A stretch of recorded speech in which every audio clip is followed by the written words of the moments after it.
This is the Stereosis. Africa as a continent has a very good cultural heritage when it comes to naming tradition.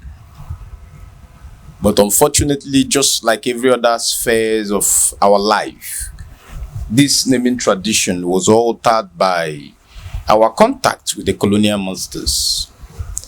An average African has actually changed or altered their name to actually suit what the European thinks, or per se.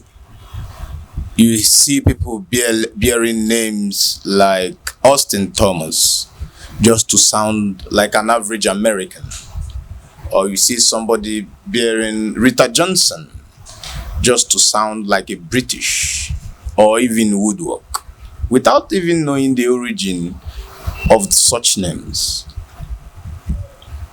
This notwithstanding, we cannot discountenance the fact that we've had European influence, but must we as a people, as Africans, let our own culture, our own tradition, our own language die off? Because we are promoting another man's language and naming cultures ahead of ours. The missionaries, the white missionaries that came to Africa, opted to actually give our own people names just for their own convenience. But Africans, as we may have it, has gone ahead to learn to pronounce even some strange names, such as Schweinsteiger, such as Shevchenko, even when we do not know the meaning of these names, but we compel ourselves to learn those names and understand the meaning of those names. Meanwhile, while we do this, we abandon our native African names, which is rich in heritage, which is also very rich in the history of your birth, of a child's birth, and some other areas. Chukuma, what do you think about the naming tradition in Africa as a whole, and what's the way forward? I think, as you rightly said, a lot of people are doing it out of ignorance. This is a talking point in the media. Some people, the thing was passed down to us sometimes from our parents, like you rightly say, from the colonial masters. And our people think that it's now unusual if you don't have English names, and it shouldn't be so. And also the Christian aspect of it, trying to choose not to actually English name but Hebrew, biblical names. Some people will say yes. Yeah. So now, from the Roman Catholic practice earlier on, you needed second the baptismal names. Yes. And majorly they were white guys who were the fathers, and they were given English names for their own convenience. Maybe. Yes. Because, like you said, for their own convenience. Like I think Nelson Mandela, in his long film, he said that wasn't his name. I think it was a Scottish man. Ruli Khlakla.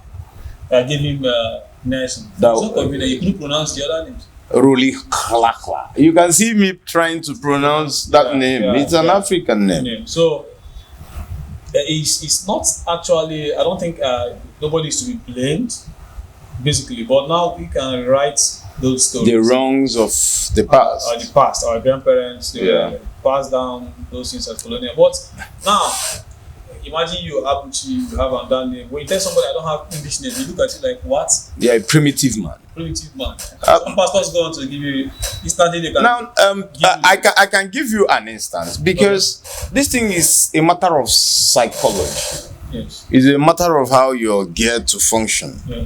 I can tell you, for instance, when my son was born, I gave him the name. My mom gave him the name Chiagozie.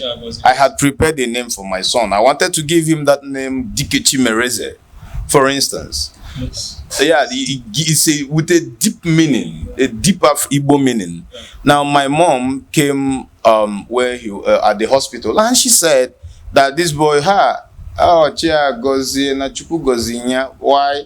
Because he was born just few weeks after she was made an Ezine in her church. So it was a kind of an extra blessing for her. Kind of validation of Yes, so happened, she because, said, like, yes, she said this is Chia Gozie. And then I had to give in because it made more sense in naming tradition, in Igbo naming tradition. Now, when he was about, if you remember, like I had to forget the originally name I had intended to.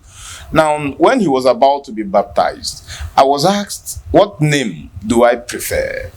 I told them, I have a name for my son. His name is Dikechi Mereze. And my mother did what? She objected again. So you got that why will he have two Igbo names? Yes. That I'm educated. and because I'm educated, I should give my son an English name. I said, no. My son can have 2, 3, 4 Igbo names.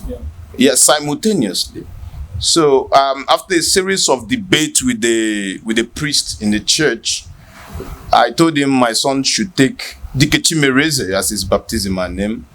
What was the my mother suggested Joshua. So we were actually arguing about the whole thing. And then they said that Joshua is a mighty man of valor. And Dikenu, and no Eze. So that is still the same thing. So they should give him the name Joshua. I said, no. Even though my woman at the time had to say, okay, just allow them be. Is it not for writing sake? Let them write.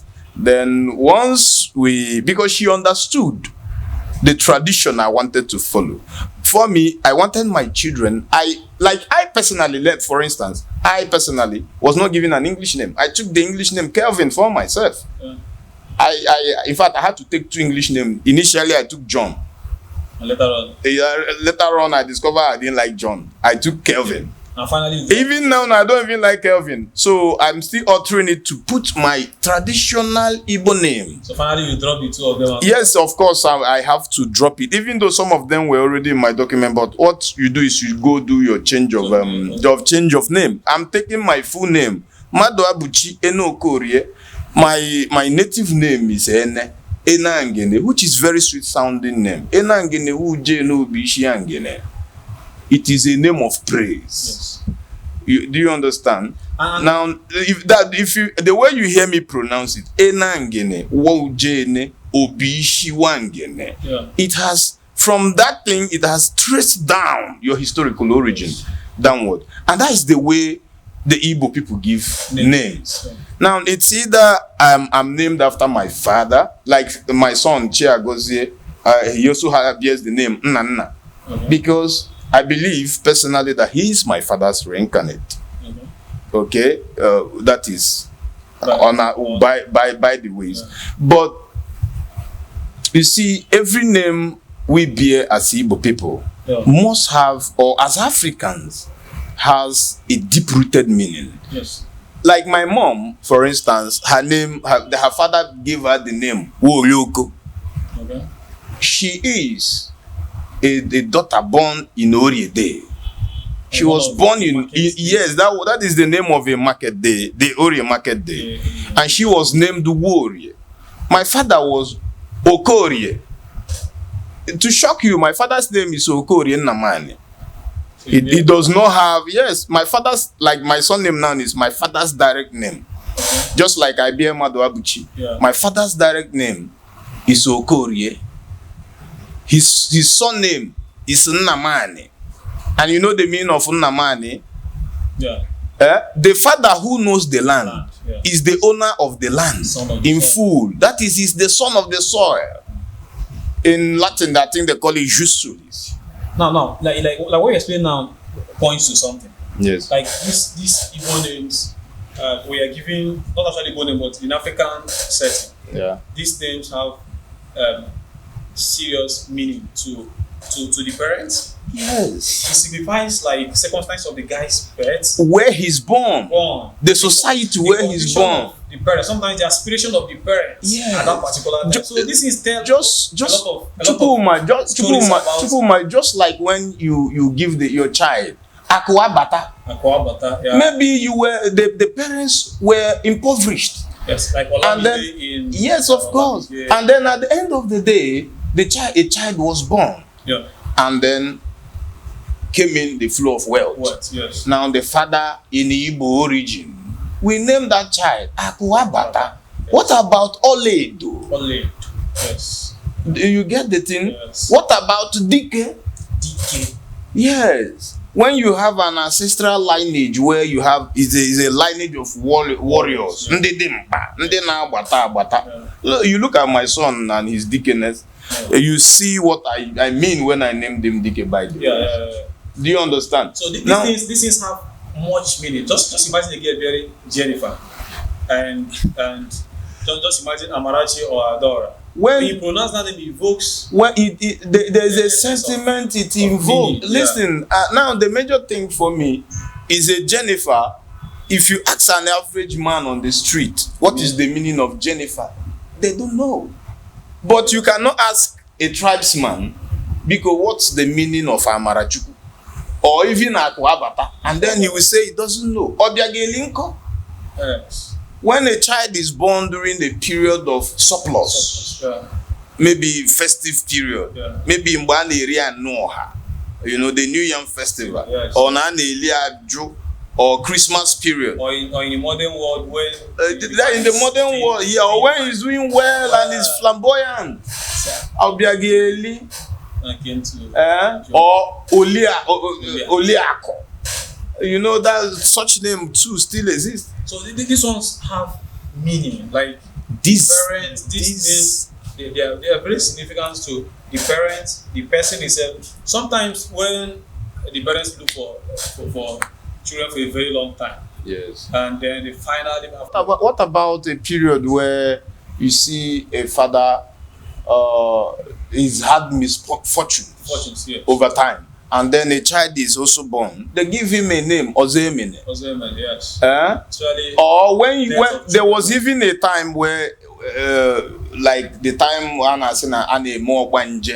where you see that a mother or they give birth and the children dies off, and then you give birth to a child. Do you know what you name them?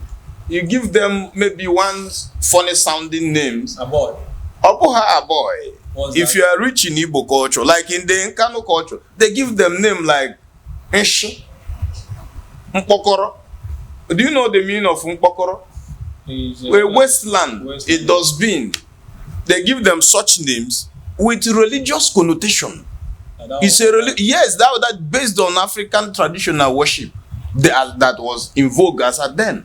They believe that when you give them such name, the child will come to stay. The other ones that yes, if you like in the like in the book of by what's her name again, Buchi Emecheta. Okay. You know Ogbanje.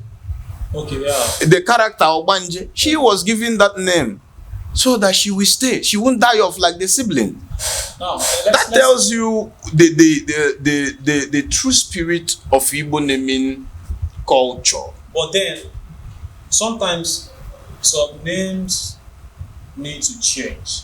Some people claim that their names their name represents. It is not your name that gives you keeps you in perpetual poverty or wealth. No, but some people it's false. Some people claim that their name means maybe a deity. Is entirely. Listen, let me tell you. You can permit them to change.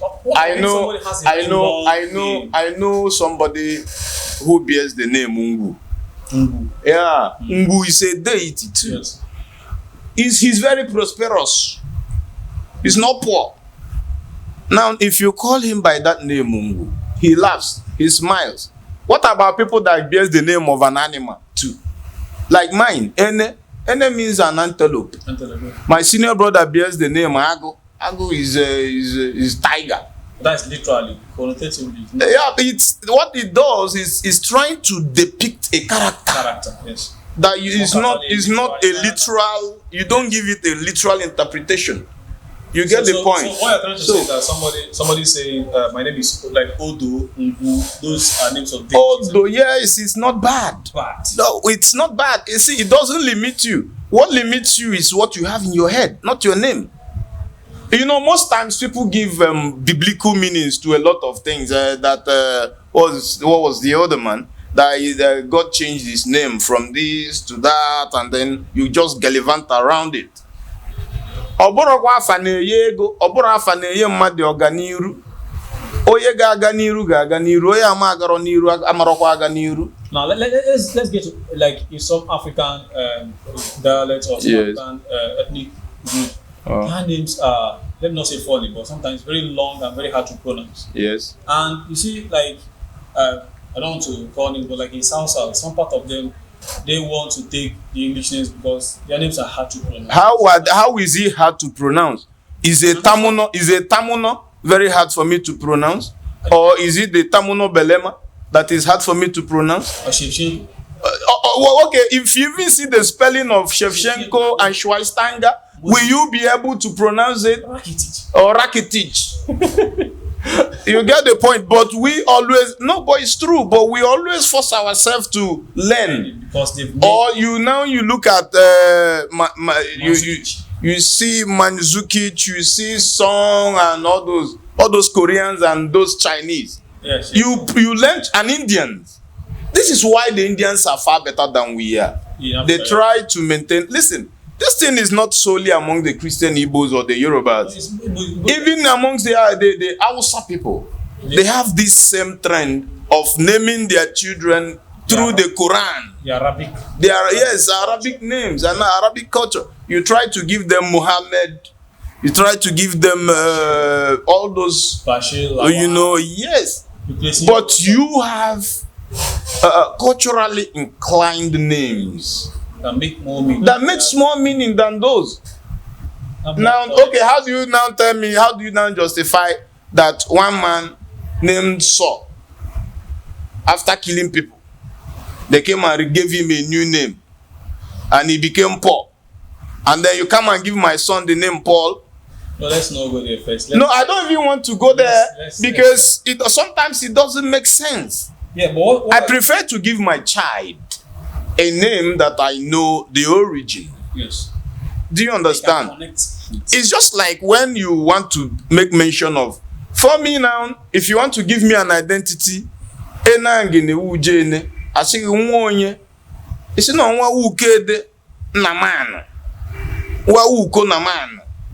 that's my father's name. Oboye be wuko boye. Asigi bo onwa be na man wa guru kan. Nuwe numu kwene. You know, these things become very easy to identify. Okay, talk like if you go to my village now and you say you are looking for Ene, it's easier to identify. If you come, I tell you, most of my siblings don't even know my English name. Because our fathers, nobody, let me tell you now this authoritatively, nobody in my father's house was ever given an English name. All of us took it. Okay, now what we are saying in essence is the issue of identity can preserve. It can preserve a people, a culture. Because once some people even change their surname now, you can even see your cousin in the town and you will know. Or once you see somebody, how will you know your cousin when he's bearing Joseph or Jonah or Jonah? The one that is which if he bears Jonah Abuchi they've even done well.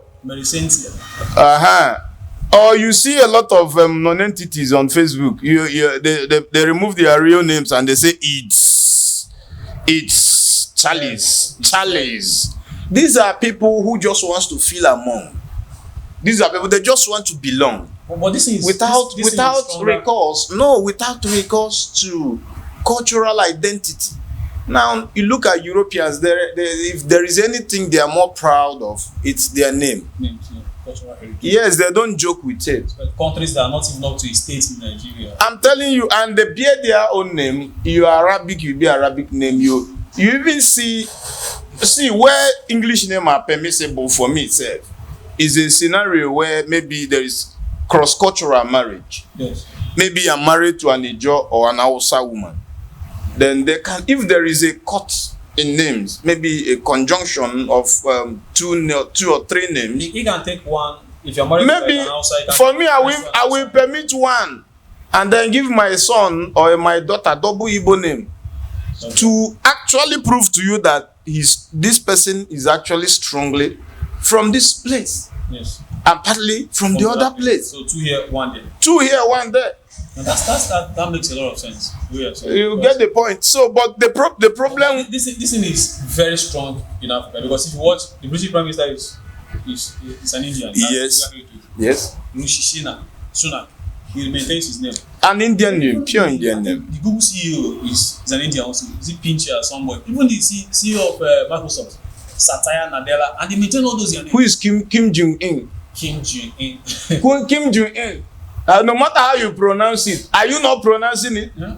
Now, what difficulty is it for a white man or a British or anybody across the world to pronounce a Abuchi?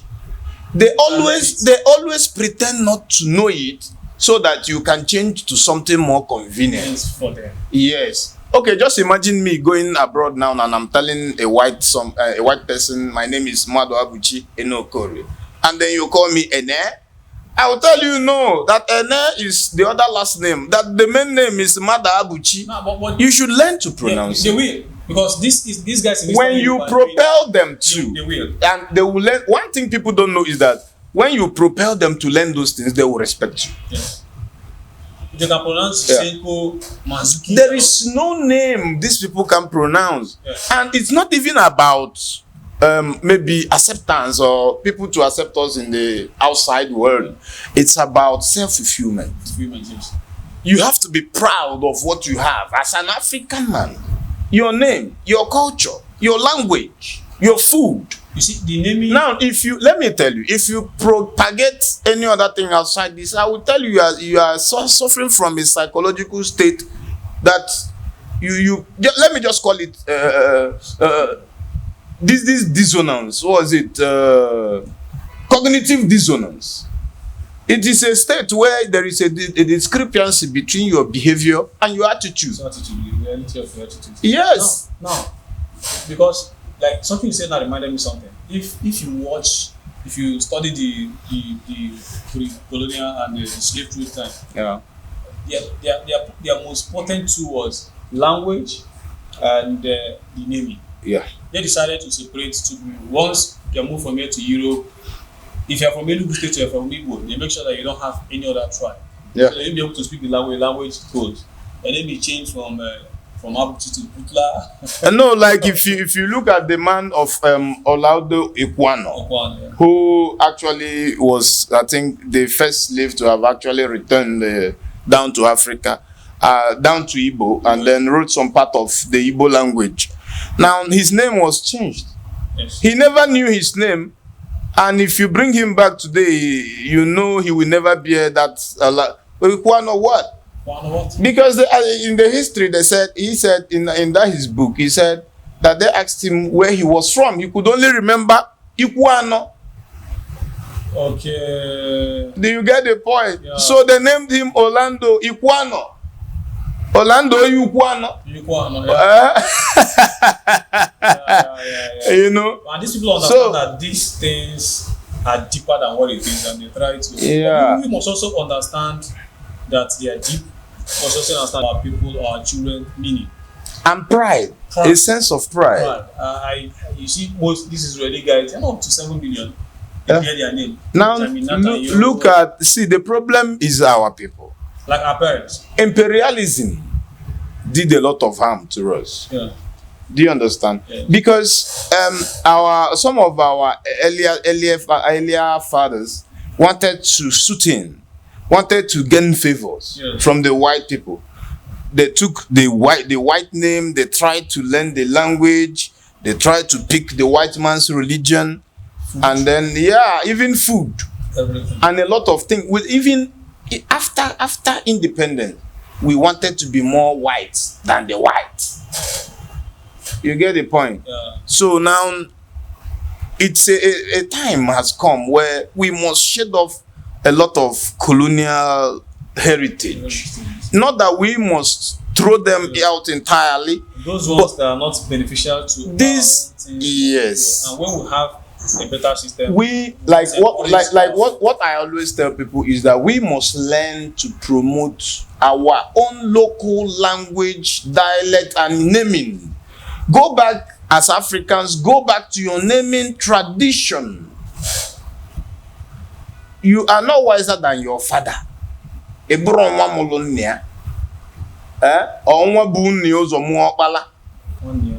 cannot be wiser than your ancient fathers who had a very peculiar naming tradition. Nelson Mandela was named Mandela Rolihlahla. Rolihlahla means a troublemaker. Because troublemaking is, you read that his long walk to freedom. Now, troublemaking is in their own lineage. His own father before him was a freedom fighter too, in his own capacity. You get the point. So when he was born, he was named a troublemaker because it was foretold that he will make trouble. Now let me also tell you the reason some fathers give their children some peculiar names is from Alpha. Now I need to tell you this. Before you are born, Alpha.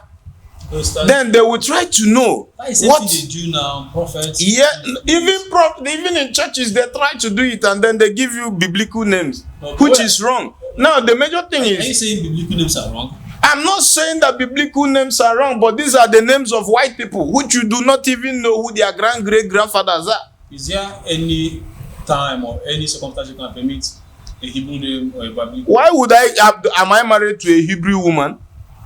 If my wife is a Jew, or an English woman, the name is permissible. But I cannot marry as an Igbo man. I marry an Igbo woman, and then I give my child an English name. Am I a madman? Even as middle name. So which middle name? After you give it like that. What is wrong with me bearing Madu Abuchie no Korea? Is it terrible? No, there's nothing wrong. Yes. Then why do you think I should alter it? For style. Which style? Are you painting cake? Some people. No, the question is, forget that thing. They are planning to travel abroad, and when they travel for acceptance? Yes. No. Do you not know that the white people want to pronounce Abuchi? No, yes, I want them to stress, let them pronounce it. Abuchi. If I can also look at their own name. They don't have they have Abuchi. Abuchi. Yes, call it anyhow, and then I will teach you. The way you see them write it on Google. Yeah. I can also tell you and then put it on Google how to pronounce my name. Madu Abuchi. Our people, one thing our people don't know is that these people, they are always open to learn new things. Yeah. You get the point.